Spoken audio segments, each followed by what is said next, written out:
I reckon I feel like I'm on the start line at Bathurst. Come on, get out of the way.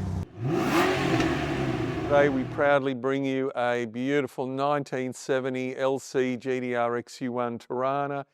This one is in Dolly Yellow with the black trim. It's running the original 3100X engine, Aussie 4-speed. Let's have a look at this baby. It had a Bathurst 3570 cam and these wonderful triple Stromberg carburetors down the side here.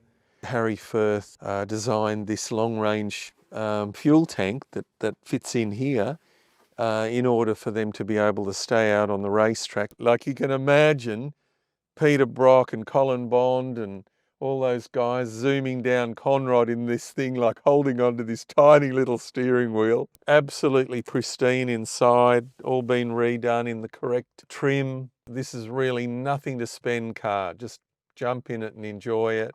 So if you like the sound of this beautiful car, check us out on our website. We'll have tons of photos. There's also an iCars report. Come on down and have a look at this beautiful XU-1 Torana. We look forward to seeing you.